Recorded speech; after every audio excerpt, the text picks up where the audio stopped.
difference between where you are and where God wants you to be is the painful experience that you refuse to endure.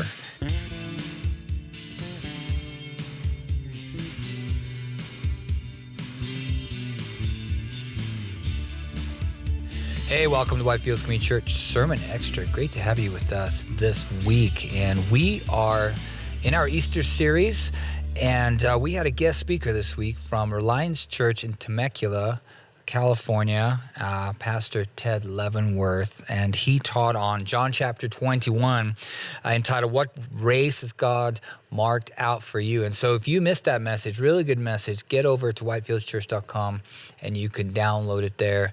And of course, any of our streaming platforms, YouTube, Facebook, and podcasting platforms that you might enjoy listening to.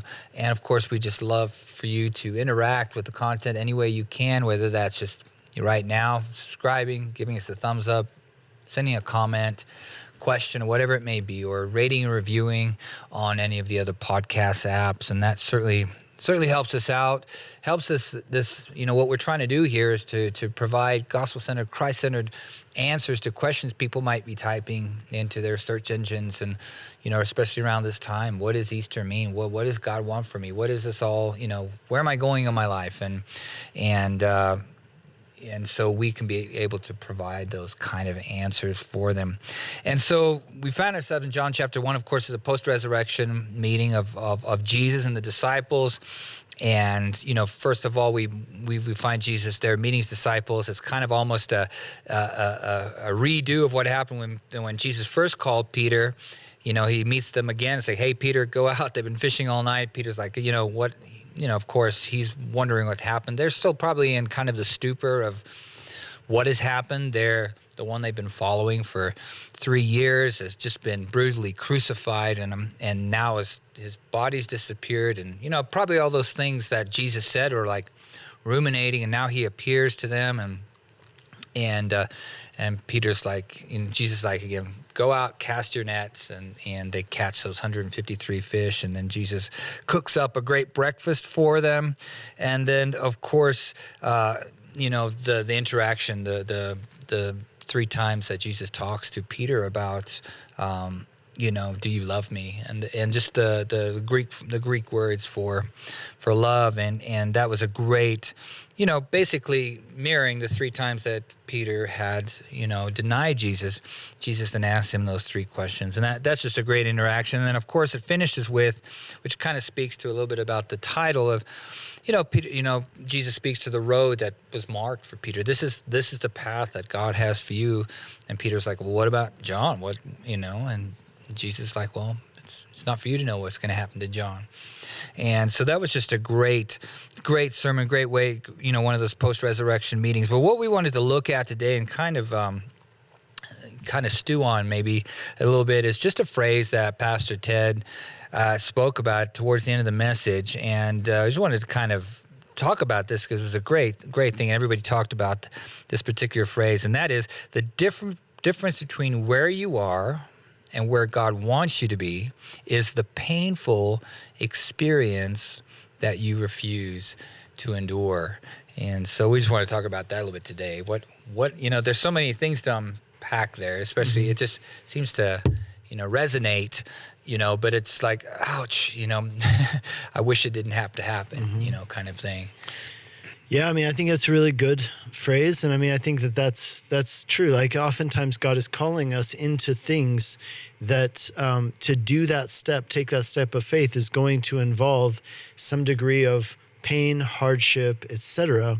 And yet, if we take the short-term view that says, well, I don't want to endure the pain that's going to be or the difficulty of that thing, then we miss out on what could happen.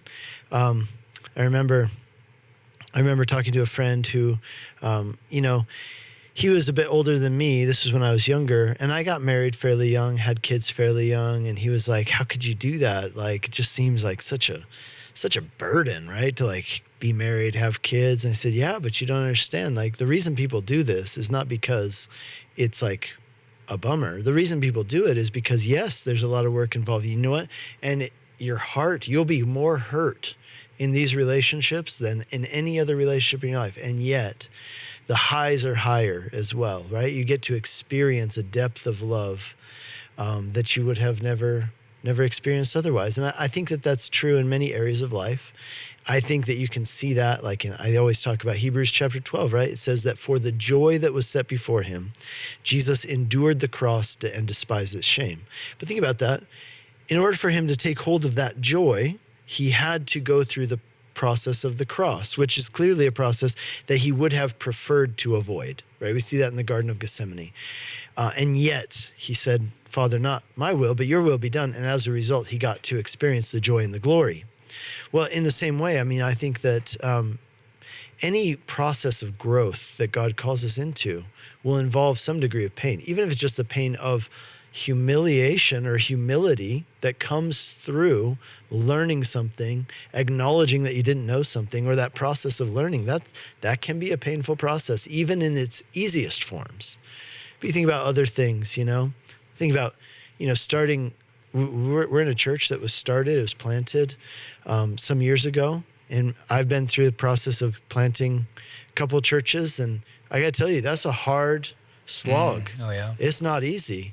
It's frustrating, difficult, fear. There's a lot of, I don't say, there's trepidation, maybe not fear, but I mean, there's trepidation. What if this doesn't work out? What if we prayed? What if we heard God wrong?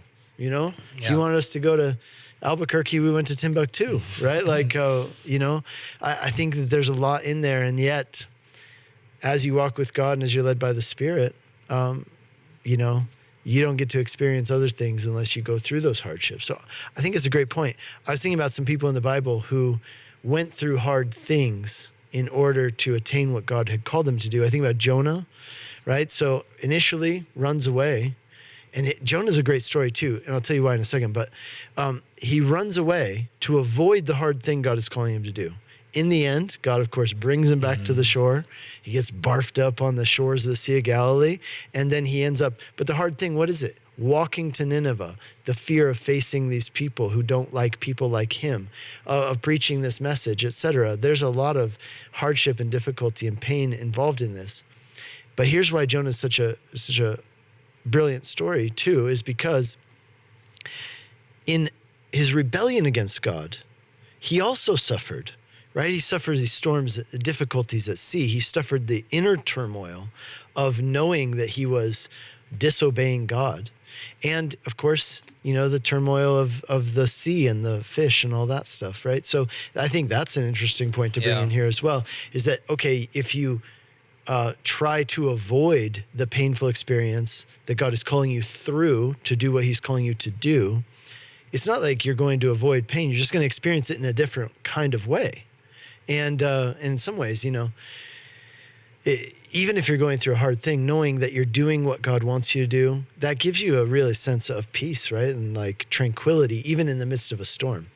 I was thinking about the rich young ruler. The rich young ruler, Jesus calls him because, of course, Jesus could see that this was an issue for him. So Jesus is pushing the button. And the issue is, sell everything you have, give it to the poor, and you come and follow me. Something he didn't call anybody else to do, but he called this man to do it because he knew that it was an issue for this man. And it says that he went away sad because he had great possessions. And here's a guy who is not willing to go through the painful process that God is calling him to go through. And as a result, he's still experiencing a sort of pain, right? But that's a good example.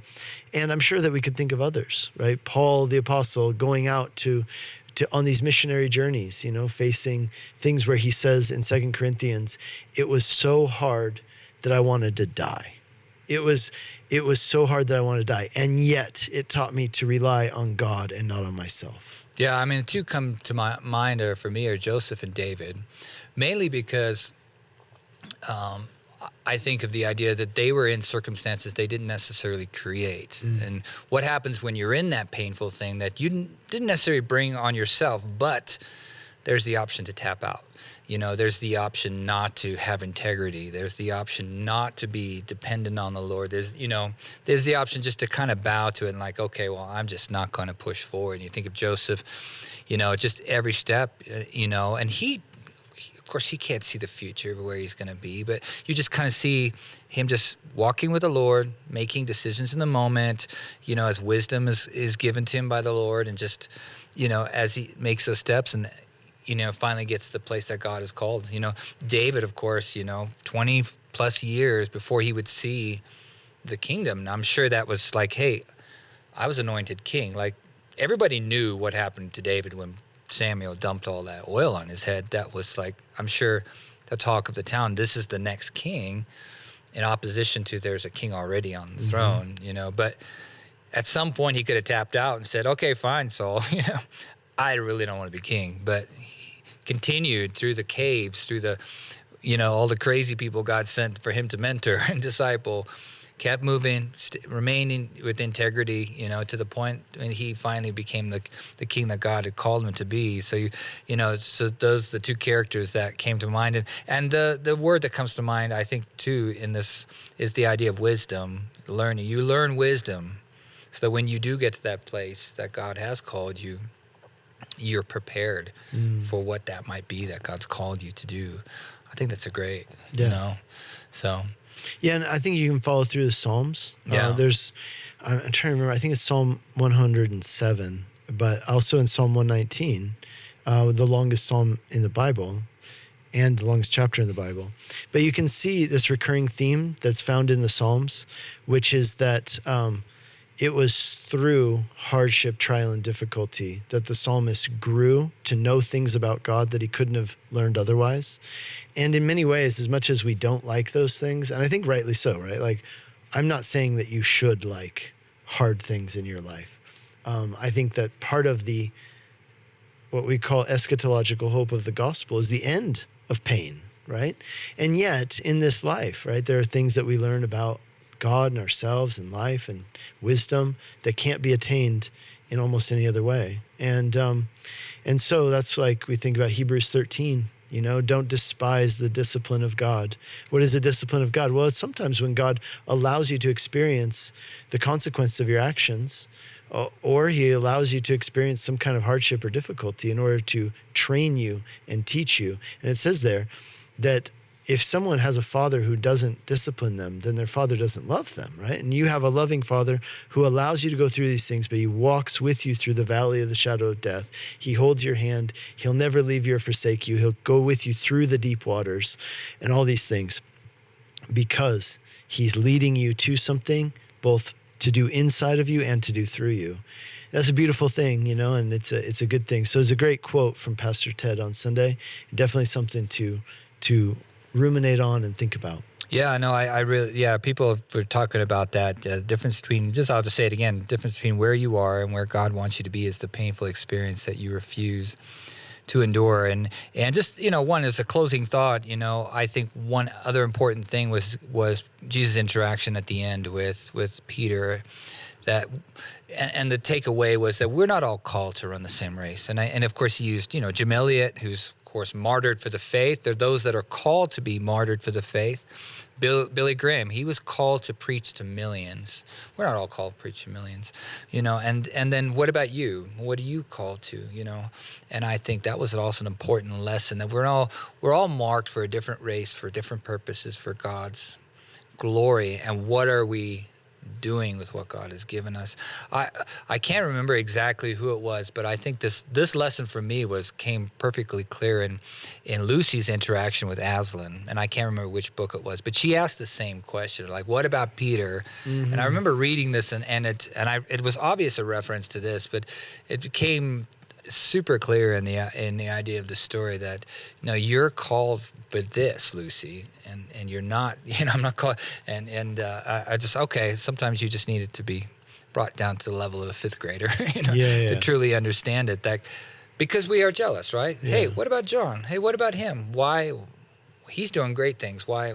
But we don't know, and I think that's an important lesson, to be faithful to the path of what we're on, what God's doing, and to endure, to the glory that run the race that he's called us to, Yeah, you're talking about Chronicles of Narnia? Chronicles of Narnia, yeah. Got it. So, I learned a lot of lessons from those books, even as an adult. I think I advise any adult who's never read the Chronicles of Narnia.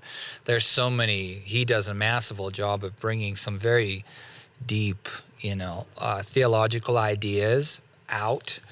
I mean, of course, the famous one is the beaver talking to Lucy, and she says, "Well, is he safe? If he's safe?" I think that's just probably one of the most like jaw-dropping things. No, silly. He's kind, but he's definitely not safe. Thinking on the sovereignty of God and how He's a consuming fire, but yet in Jesus, Emmanuel, like. Boom, those two ideas come together. It's pretty amazing. So that was extra credit. That was just all bonus content right there. All you still watching with us. But great message. Just as part of our Easter series. We have one more left, right? Yes, one more left. And we're going to be doing that on Sunday. So you want to be here with us 9:15 and 11. If you're in the Longmont area, I'd love to have you come and join us 9:15 and 11. And if you missed any of this content, please, whitefieldschurch.com. Get over there and you can download it. And we will see you again. God bless.